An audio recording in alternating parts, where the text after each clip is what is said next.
Preliminarily, I would like to thank the Chief of Police and the Mayor, along with Lieutenant Matt Stash, Detective Alex Nolan, the detectives and patrol for the Wilkes-Barre City Police Department. This was truly a unified effort in pursuit of justice. Despite some of the things that have been said in the public, I can say and be happy to say that the work that was done in this case is second to none. I would be remiss if I didn't also thank my first assistant, Tony Ross, who from the very minute that Lanaya Clark went missing was answering the call with legal questions about how to pursue missing persons, searches, and other such questions. I have to also thank, which should go without saying but needs to be said anyway, Amira Woods and Antoine Clark and the real family and friends of Lanaya. The fact of the matter is many people online purported to be friends of Lanaya but did nothing but try to harm this case and try to make themselves famous. Amira and Antoine are present. They have asked that I convey to the media that they do not wish to be contacted following their press conference. Obviously, this is a time of grieving, and they ask that their privacy be respected. I'm confident that you all will do that. This case involves a devastating loss of life, and not just any life. I think it affects us all differently when we see the loss of a child, in this case, a young girl who thrived despite a disability. In all ways, an everyday, average, rebellious teen living her life day by day, adopted by parents who loved her and betrayed by certain family members. I have to acknowledge the pain that they must feel.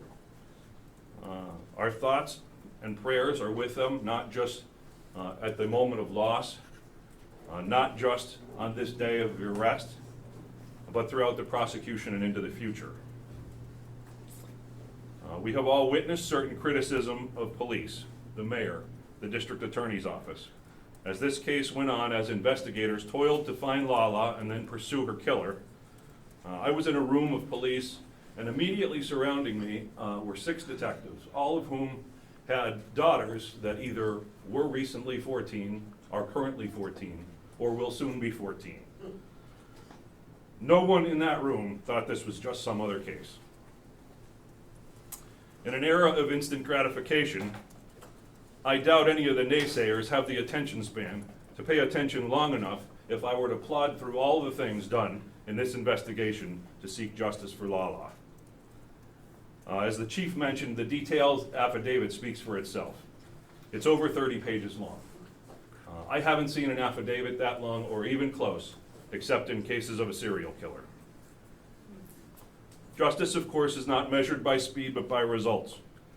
The Wilkes-Barre Police Department, under the expert tutelage of Chief Boyle, who has 25 years pursuing criminals, and Lieutenant Matt Stash, a 30-plus year veteran of the department, they will not and should not rush at the expense of building a case that is anything less than accurate, complete, and capable of securing conviction.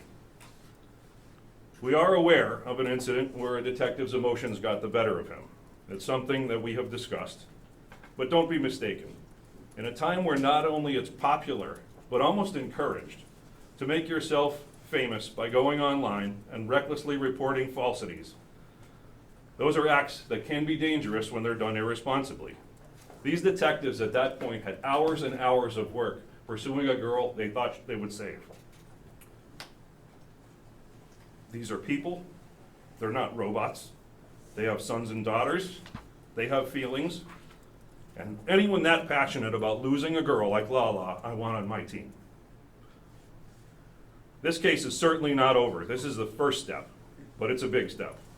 From the outset, the police and prosecutors worked deliberately and tirelessly, gathering evidence to move this case forward responsibly, and worked across multiple states and multiple agencies. I would like to take you through a summary of facts and steps taken in this investigation. It shows the monumental work done in arresting Bobby Joe Etzel today, the biological aunt of Lanaya Clark, for the murder of Lanaya.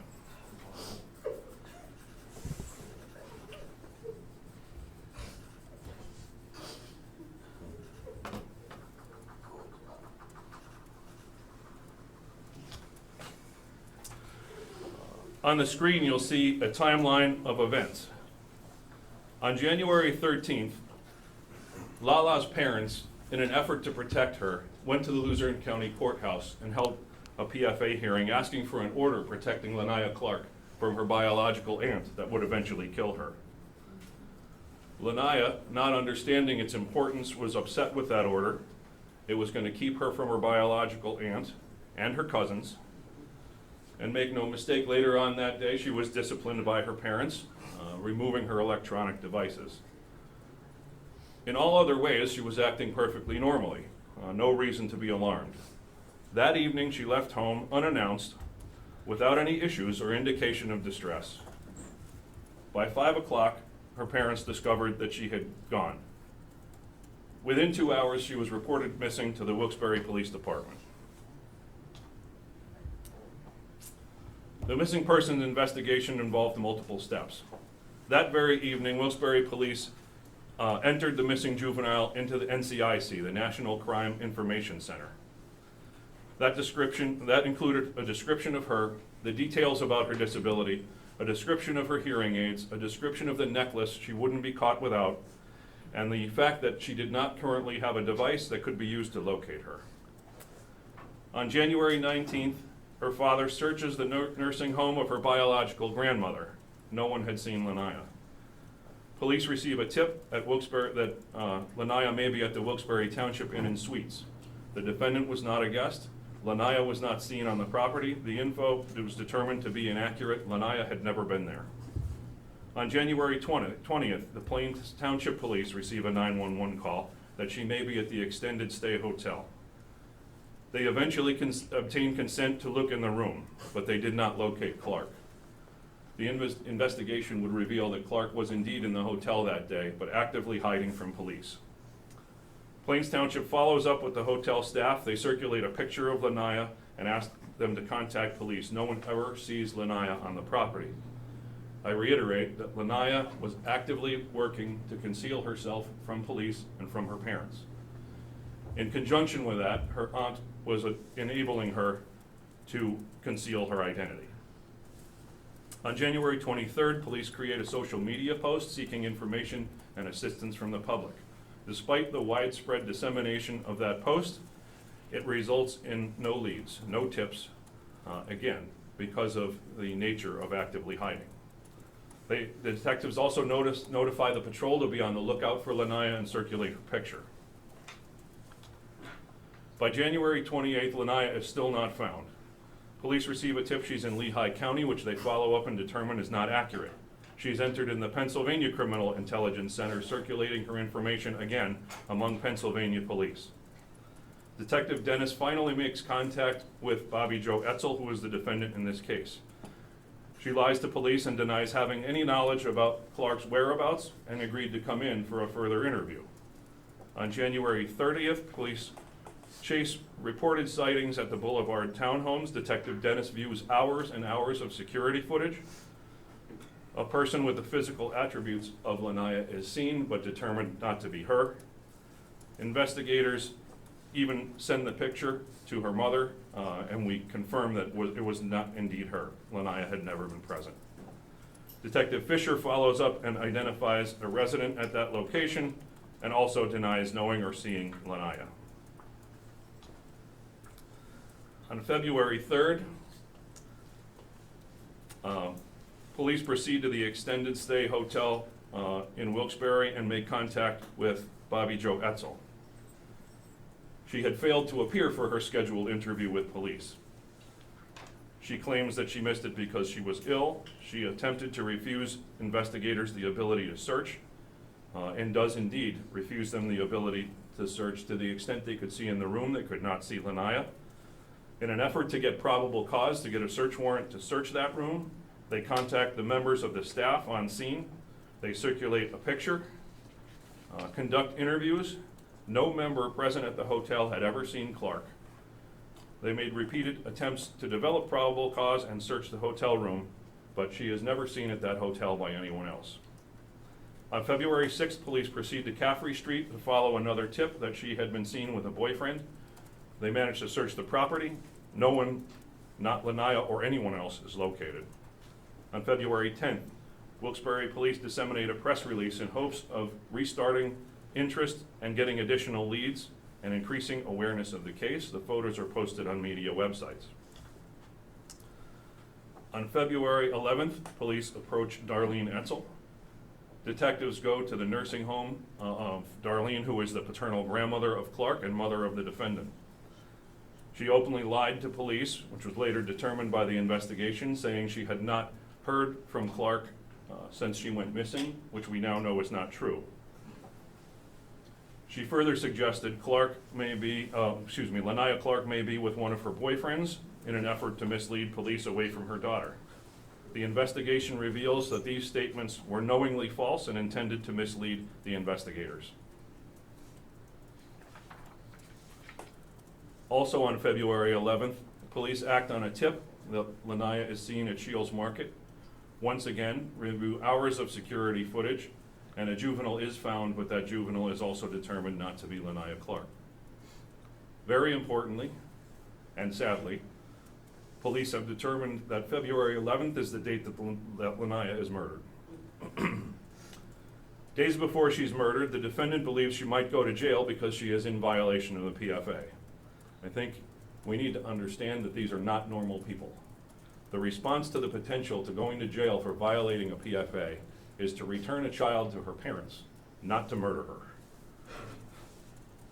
We've uncovered additional evidence by means of video and by means of witness statements that Lala was being restrained and held in a closet, kept without food, made to use a bucket for a bathroom, yelled at and mocked by her biological aunt, who approaches her from behind, holds a plastic bag over her head until her life is extinguished.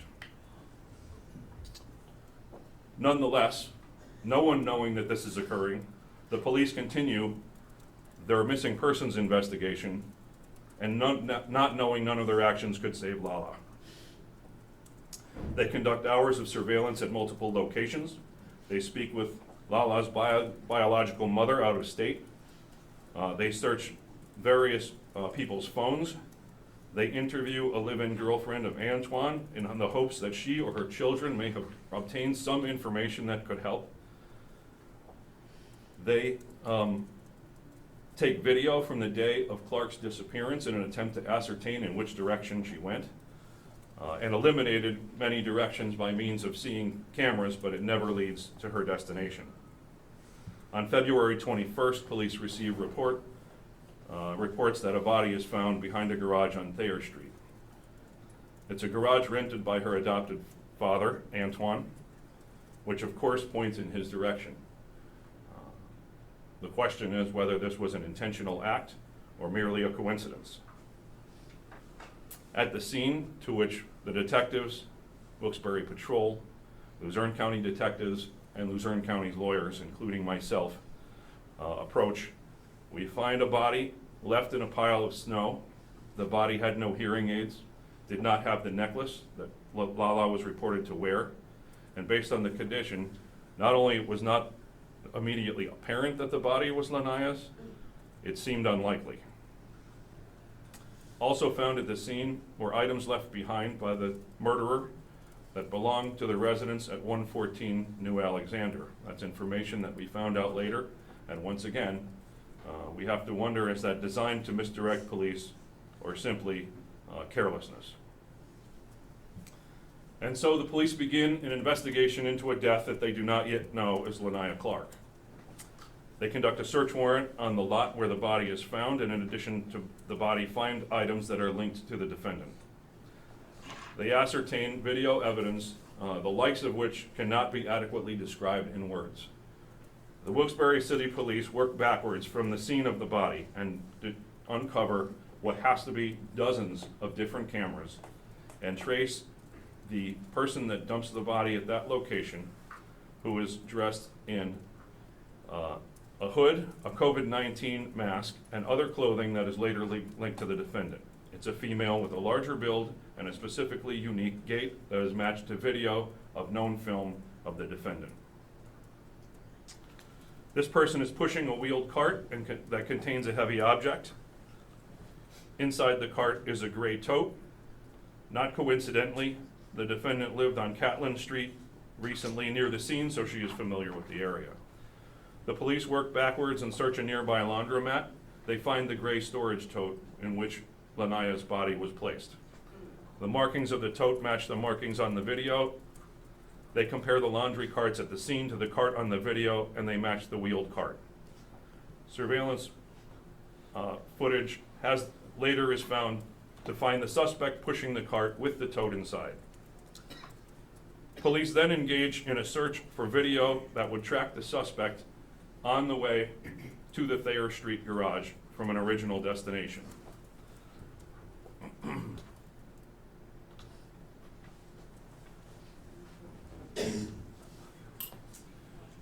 These are images from some of the video found by police of the perpetrator that leaves behind Lala's body at the Thayer Street garage.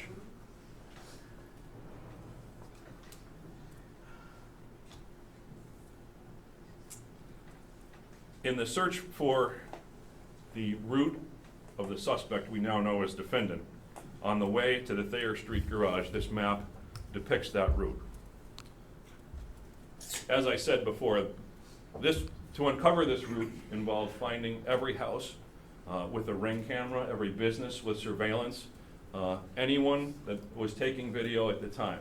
And of course, since the route wasn't known, at every single turn we had to eliminate every single possible direction. So hundreds of hours of video were reviewed that maybe did not lead us to the defendant, but eliminated possible routes for her to have taken.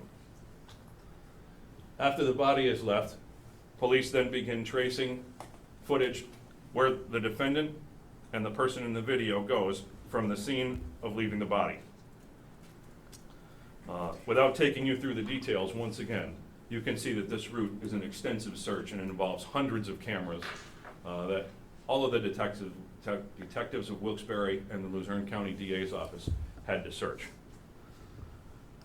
Very importantly, we uncovered video that takes her miles from the scene and then in a ride share back to the New Alexander Street address, which is merely blocks from where the body is dumped in an effort to mislead police from her location. Eventually, as a result of these efforts, police are able to track the criminal to the New Alexander Street address. I know many of you were present for the search at that address. Coincidentally, we received a simultaneous tip that the defendant had moved to that address from the hotel where she was staying. Police make contact with the landlord, who confirms that in fact a woman matching her description is staying at 114 New Alexander Street. However, the investigation also reveals that hours after the discovery of the body goes public, the defendant relocates, packs a U-Haul, and moves to Maryland.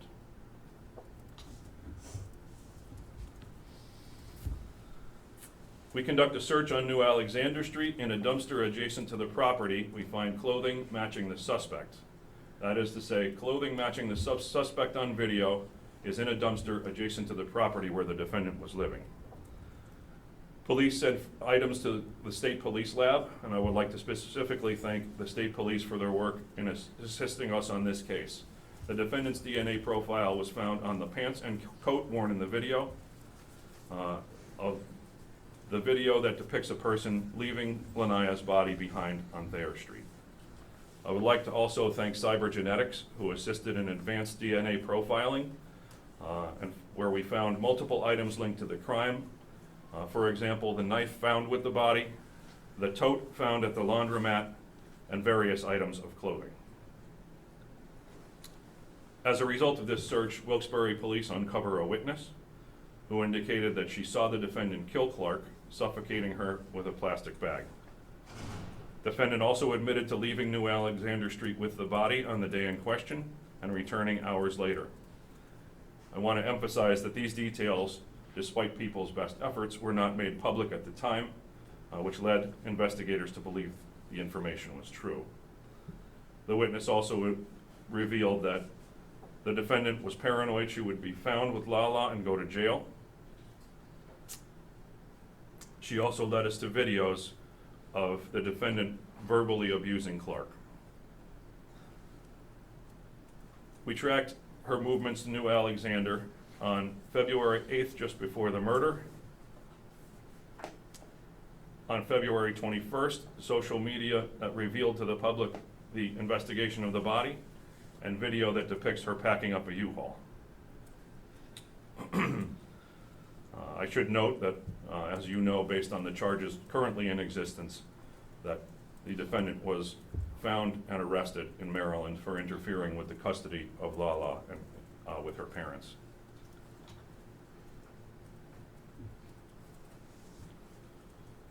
I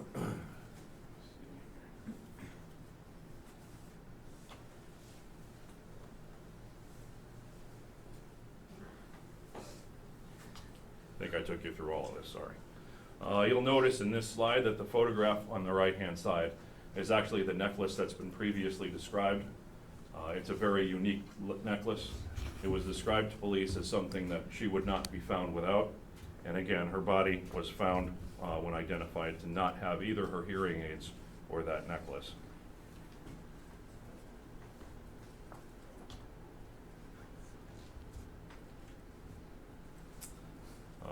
Overall, the investigative steps, if I were to summarize, involved 17 search warrants, 14 in Pennsylvania, 2 in Maryland, 1 in West Virginia.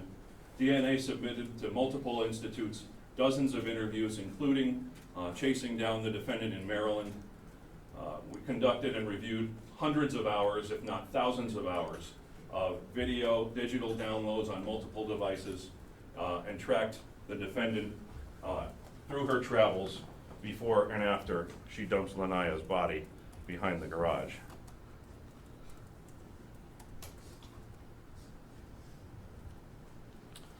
We chased down additional evidence that will be readily available in the affidavit later this afternoon. On April 20th, 2026, Dr. Siebert and Coroner Dion Fernandez finalized the report and death certificate declaring the cause of Lala's death as mechanical asphyxia and her manner of death as homicide.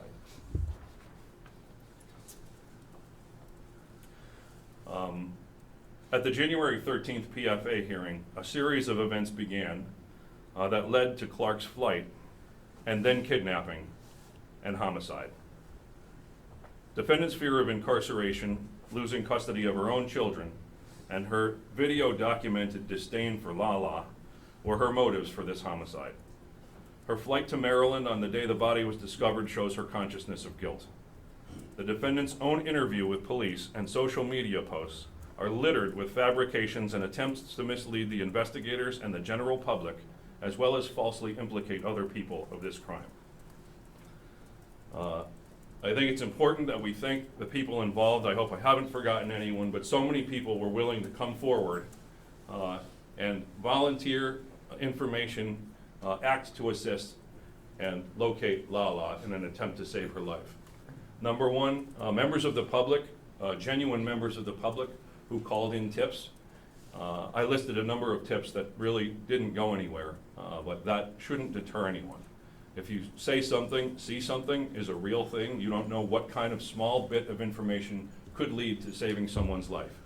I'd like to thank Mayor George Brown and the Wilkes-Barre administration throughout this difficult investigation. Their support never wavered. The Pennsylvania State Police, their administration, as well as their labs and their forensic services, Maryland law enforcement, the United States Marshal Service, and the Cybergenetics Lab.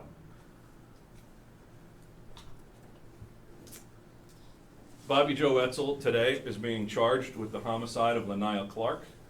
That is being charged as an open count of homicide, meaning that a jury will later determine the degree, but I am comfortable saying that investigators believe that this is a first-degree murder case.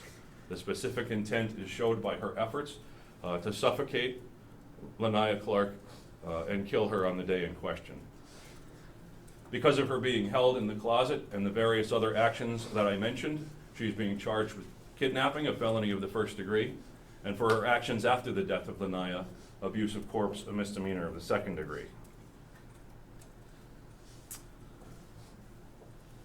The mayor and the Wilkes-Barre police never pressed against the integrity of this case for the sake of appearances or timeliness, knowing that our duty is to follow the facts, apply the law, and pursue justice. It's not to please the public, and it's never to fail the victim. Finally, thank you to the family, who were also very patient in a very difficult investigation. I can't imagine what it's like to go through such an event, but to also be patient with police in the face of what was being said online, mostly falsities, about both them and the police. Their patience and their support is greatly appreciated. We hope that we can show our support for you in return in our pursuit of this case. Once again, please respect the wishes of the family who wish to have privacy. At the end of this press conference, I will be happy to take questions, but until then, it's my pleasure to introduce Mayor George Brown for a few comments.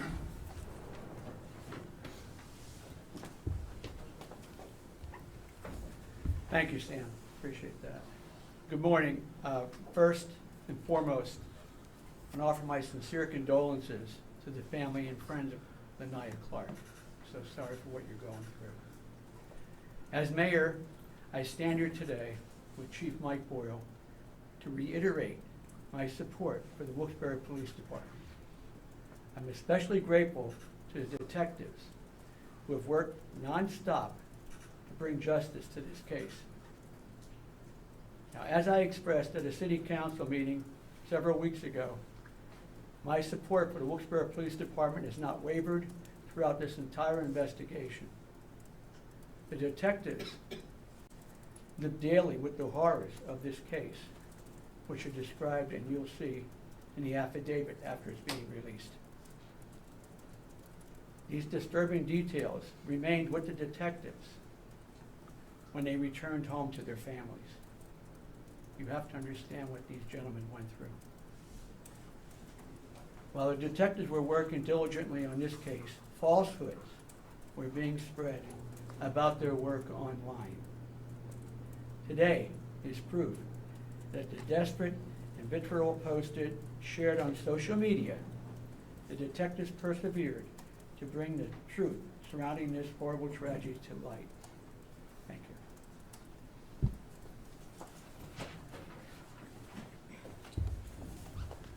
I'm hoping that after my lengthy presentation, I've answered all your questions, but I have a feeling somebody might have one. To the extent that I can answer it without doing harm to the investigation, or to the extent that I know the answer to it, I will take a few questions. Sam, Yep. just housekeeping, is there going to be affidavits available for us? They will be available later this afternoon. I believe the arraignment is going to follow this press conference. And first question, is there a co-conspirator along with Bobby Joe? So that's an important point, Ed. Good question. We have not concluded the investigation. It's ongoing. There are people that are still under investigation, but I can't comment about anything further about new charges on anyone else. Where's the arraignment? Magistrate Cronauer. Is it going to be in person or by video? It is going to be in person, and I promise you'll have enough time to get there. All right, thanks everybody.